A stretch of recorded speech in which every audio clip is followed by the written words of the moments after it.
Coming up on Four Verts, we're going to get into the latest on Davante Adams, then a little bit later, some overreactions from Week 5 of the NFL season. Trade talks expected to ramp up here this week with Davante as he recovers from this hamstring injury. Got to put air quotes on that. Maybe he's got something minor, but I think we all know why he's not playing for the Raiders right now. Because he wants out. Teams are interested. We'll get you guys caught up on the latest. And I'm also going to dive in on a pretty strong take on what Adams should not do in terms of who he should want to go to. So stay tuned for that. But we got Monday Night Football tonight. If you want my instant reaction like I've done to every other primetime game this year, hit that subscribe button. Let's get 20 new subscribers from this video, and that is a guarantee that I will react to Chiefs Saints tonight. And if you just want our daily NFL and college football content, all you got to do is hit that subscribe button. We got you covered here on Four Verts every single day. Appreciate the love and support. All right, let's get to the interested teams. Now, according to the latest reports, the Jets and the Saints are the top contenders for Adams still. And the Bills, Steelers, and Ravens are monitoring the situation, like kind of feeling it out, seeing where Adams is at, what the cost of a trade could potentially be, so on and so forth. And Jordan Schultz just had some interesting nuggets here. He said, one, the Raiders would like to get this done sooner rather than later. That's what a source told him. But they aren't just going to take any deal. Right now, Vegas wants a second rounder and another pick. Schultz said that as of now, teams have not met that asking price. And I think Vegas is in a tough spot here because you look at some comparable trades recently. Stephon Diggs, when you add up all the picks that were involved, it added up to about a third-round pick. Similar situation, older receiver. Teams don't view him at the peak of his powers. Now, I like Adams more than Diggs, but that's a comparable situation. Keenan Allen, fourth-round pick this offseason to the Bears. Again, I like Adams more. I think he's got more in the tank than Keenan, but I don't know if you're getting a second plus more. Now, maybe you get a second, especially if the Raiders are willing to take on salary, which Schultz also mentioned the Raiders do not want to keep or take on salary. So something's going to have to give here. They're either going to have to lower their asking price or they're going to have to be willing to take on some of his remaining salary for this year. So I think it's an interesting situation for Vegas. Obviously, things have gotten a little bit ugly in that regard. I want to just say this, and we're going to get to NFL Overreaction Monday, 5 takes from Sunday's action in a second. But like, if I was advising Davante Adams, I would be like, dude, don't go to the Jets. I know you're boys with Aaron Rodgers. I know y'all have great chemistry. That team's a mess. The owner is a little nutty. The head coach doesn't seem to have great command of the team. And Nathaniel Hackett's a joke. And let's be honest, Aaron Rodgers looks like a shell of himself. Are there individual throws that look like, okay, that's Aaron Rodgers? Sure. But over the course of these games, he's just not the same guy. He doesn't move nearly as well. The accuracy isn't as consistent as it once was. If I'm Adams and I care about winning and being productive, like, sure, he might put up some numbers with Rodgers. I don't think that team's going anywhere. Like, what's the best scenario? They make it as a wild card team and lose in the first round? I just don't think that's an ideal situation. And plus, if you're Adams, what if Rodgers just retires after this year? What if the Jets blow it up? Now, maybe given his contract, you don't commit to a new deal and they could just cut or trade him after this year because he has no guaranteed money. But do you really want to go there as a rental for 10 games and try to make this work with Aaron and then potentially be on a new team next year? Like, if I'm Adams, I want to go to a team where I can contend right away and get guaranteed money for the next couple of years, which he does not have right now. So I just don't view the Jets as a great situation. Where I would be pushing to go if I was Adams is the Bills or the Ravens. The Ravens have kicked it into gear. They're 3-2. Lamar's balling. They can run the ball with Derrick Henry. They don't have that true number one receiver, which he could provide. Zay Flowers could slide down and be the number 2. Isaiah Likely's a weapon at tight end. Like, he could be big time in that offense. Now, Lamar has these hit and miss games as a passer, so there might be some frustrations at times, but you're going to contend and you're going to be the number one receiver. Buffalo, you look at the last 2 weeks, it's like, yeah, Josh Allen probably needs a number one receiver. 9 for 30 against the Texans this past week. Got blown out by the Ravens 2 weeks ago. I still like Buffalo. I still think they're going to run away with the AFC East. But if they're serious about being a Super Bowl contender this year, like right now, based on the last 2 weeks, I would say they're not that. They're a big piece away from being that, and Davante Adams could be that piece. So don't go to the Jets. Push for the Ravens or the Bills. And I know Buffalo in particular, their money situation's tricky, so they would maybe have to offer a higher pick to get the Raiders to take on salary, but that is what I would be trying to do if I was Davante Adams. So that's the latest. That's my take on it. Don't go to the Jets. Like even the Saints, like Derek Carr, like I guess we'll see how it goes tonight against the Chiefs, but Bills, Ravens, elite quarterbacks, well-run franchises, can contend. That's where I'd be looking to go if I was Davante Adams. You guys comment below what team is going to trade for Davante Adams. If you had to guess, who's it going to be? Let us know in the comment section below in this video. I don't really have a great feel. I'm guessing the Jets Rodgers will just force the issue and they'll pull the trigger, but I don't think if I'm Davante Adams, that's where I would want to go. All right, let's get to some NFL Week 5 overreactions here as we focus on some of the games on Sunday.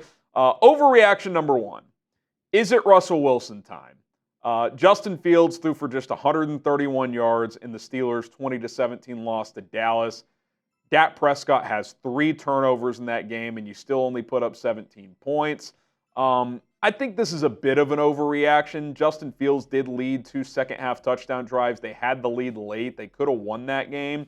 He's not turning the ball over. In 5 games, I think he has 1 or 2 turnovers. So compared to Chicago, that's a major improvement. That being said, for the first time, it was like, okay, the passing game was pretty putrid. And it's not like Dallas has been lighting it up defensively. So, I think there's probably conversations being had. I would roll with Fields for another week. They play Vegas this week. That's a pretty winnable game. But if they were to lose that game to the Raiders, I think you're going to hear a lot of Russell Wilson chatter, who, again, I'm not convinced can really do much, but though for 131 yards and put up 17 points against a defense that's been struggling, I certainly get the conversation starting. I will say this. George Pickens only played 18 snaps, got benched last night. There's a rep where he's running a deep crosser. I say running. He's basically walking. And something's going on there. Like, this was the fear of him coming out of college, is he can be a diva. He's kind of a me guy. Doesn't give effort, play in and play out, game in and game out. And he's their only talented receiver. I mean, Van Jefferson's their number 2 right now. So I do think it's a bit of an overreaction, but 131 yards is 131 yards. I do think the chatter is going to start to increase in Pittsburgh at the quarterback position. Overreaction number 2. Should the Colts just stick with Joe Flacco? Like, I get you invested a top 5 pick into Anthony Richardson, and there's obviously an incomplete grade there. But you just watch the 2 play. It's really not even close on who the better player is right now. Joe Flacco is better than Anthony Richardson. Now, I know they lost yesterday, but wasn't Flacco's doing. The Colts defense gave up 37 points to Trevor Lawrence in Jacksonville, an offense that had been struggling mightily. Flacco throws for 360 and 3 touchdowns. He had a 21-yard scramble. Looked like it was 10 years ago. Maybe this is just me being impressed with Flacco. I don't know. I get when you're running an organization, you got to think big picture a little bit as well. But you can't tell me behind closed doors Shane Steichen isn't sitting there saying we have a better chance to win with Flacco. Now, it's his job to develop Richardson. I get that. I would imagine Richardson's going to play once he's healthy, but Joe Flacco is a luxury because the guy can spin it still. He can just flat out play ball. That guy can play on my team any day of the week. So I think that's an interesting development. I think you probably go back to Richardson when he's healthy, but if he has one stinker, I'm going to Flacco because I know what he brings to the table. He is not going to lose games for you, whereas Richardson at times will lose games for you, at least based on what we've seen early in his career. All right, overreaction number 3. Could Kevin Stefanski be on the hot seat? I was talking to our Browns host here at Chat Sports, and I'm like, what's going on with the Watson stuff? Is that an ownership decision to keep playing him? Is that Stefanski? Is it Andrew Berry? And he basically said, based on what he's heard in collaboration, it sounds like it's a collaboration deal where the owner has a say, which that's not great. Andrew Berry has a say, which I get. He's the GM. He made the trade. But, like, if I'm Kevin Stefanski, it is to me, I'm not playing Watson anymore. He's not any good. He's a bad player. Last week he played okay. I'll give him credit. But since he's been a Brown, I think he's played 17 or 18 games now. We're talking about like a game and a half of good football from Deshaun Watson. He's one of the worst quarterbacks in the league. They didn't want to offend him and bring back Joe Flacco because the fans would have been calling for him in week 2. But you've got Jameis Winston. Would Jameis Winston not give you a better chance to win? The Browns are 1-4 now. If I'm Stefanski, I don't want to lose my job. I got to win games. I was involved in this decision to bring Deshaun Watson in, but sometimes you just have to accept reality. Like the Broncos did with Russell Wilson. He's just not very good. And I think Watson's worse than Wilson. I don't think his teammates like him. I mean, they're dropping, even when he makes a good throw, they drop the ball and they don't seem to care. It's like, does anyone like this guy? Does anyone believe in this guy? I just, if I'm Stefanski, I cannot go down with the Deshaun Watson ship.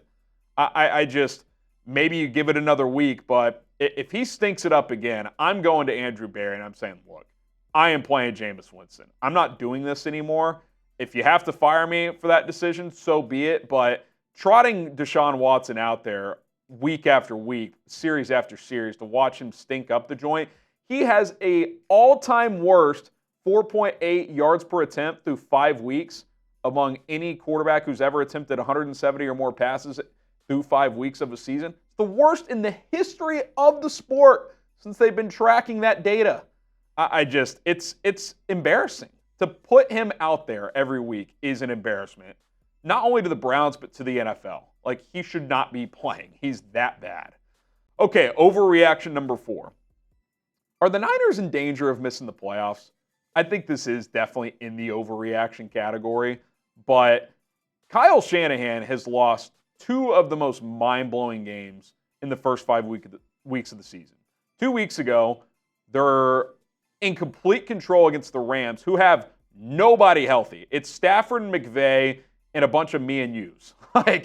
Jordan Whittington's been their best receiver, 7th-round pick out of Texas, a rookie. Tutu Atwell's been okay. And he loses that game, 10 points in the final 3 minutes allowed to the Rams.